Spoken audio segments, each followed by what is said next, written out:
Patsy Tripodo's medical crisis began one morning when she became disoriented and accidentally put eye makeup on her cheeks. Mom, what are you doing? Then, right after her husband Ron took her to the hospital, Patsy started to spike a high fever. I think she was at least 106. And you know that when the fever gets that high, it could just fry the brain.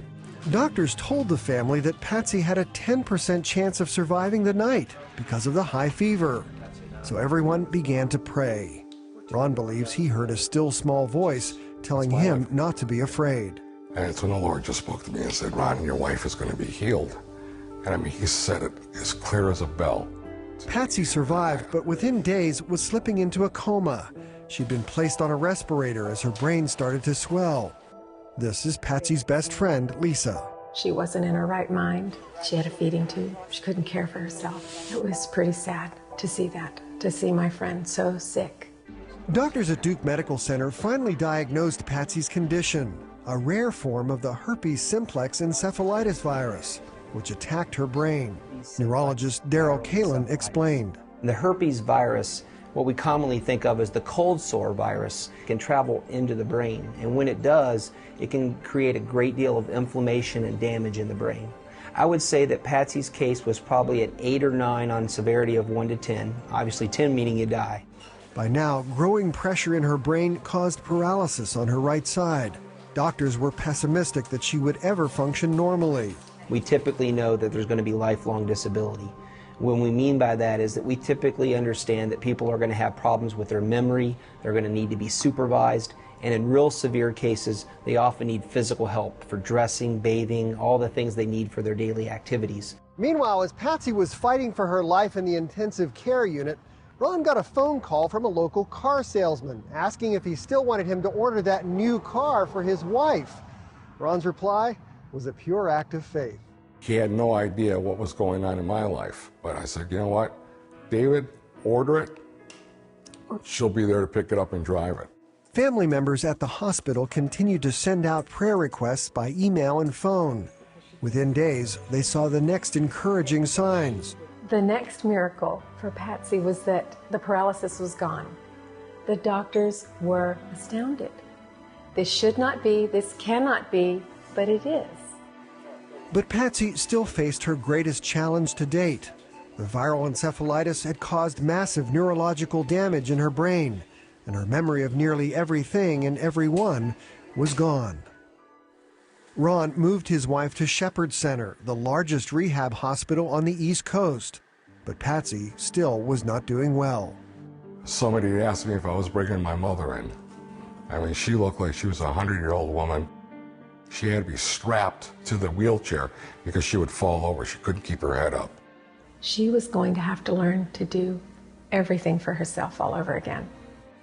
But Lisa says she never heard Ron waver in his faith or in his affection for his wife. But she does remember watching him care for her. And just holding her, not wanting to let go of Patsy. And just stroking her hair and her face and kissing her and saying, Patsy, I'm here. It's Ron. Because at that moment,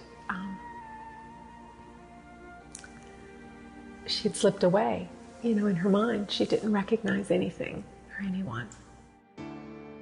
Good job, Pats. Can you get there? Then, to everyone's surprise at the rehab center, Patsy began to improve, remarkably and quickly. What we saw was just a continued daily and weekly progression. She got to where she was talking better. She started using her arm more. She went from needing complete care for everything she did to doing 50% of the work on her own. And then by the time she left Shepherd Center, she was actually doing most of those things for herself. In fact, instead of months or even years in rehab, Patsy was able to leave the full-time center in just 4 weeks. And she left with no paralysis, no feeding tube, and her memory beginning to return. I love you. For the rest of that year, Patsy did rehab as an outpatient and went back to school at a neighborhood learning center. They were just amazed in how much she could absorb. You know, she went from like the 1st grade to 8th grade within, you know, like 2 months or 2.5 months or something. It was amazing.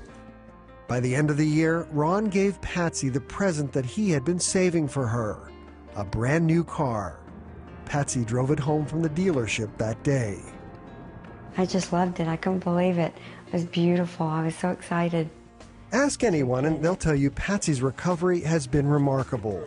And except for the occasional struggle trying to find the right words during a conversation, Patsy is almost back to normal.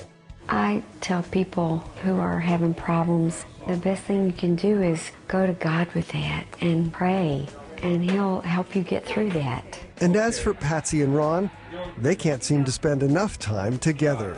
We have a lot of fun together now. I just thank God that I have him as my husband. Every night when we go to bed, I always kiss Patsy on the forehead and thank Jesus for keeping her with me. By the way, if you're ever passing through Atlanta, keep an eye out for one of the many billboards that Ron paid to post. Advertisements declaring, "Jesus healed my wife," and the website that tells her story. When you have the kind of damage that Patsy had to her brain, to get to a point now where she's driving and enjoying almost a completely normal lifestyle, I would say Patsy's recovery was nothing less than miraculous.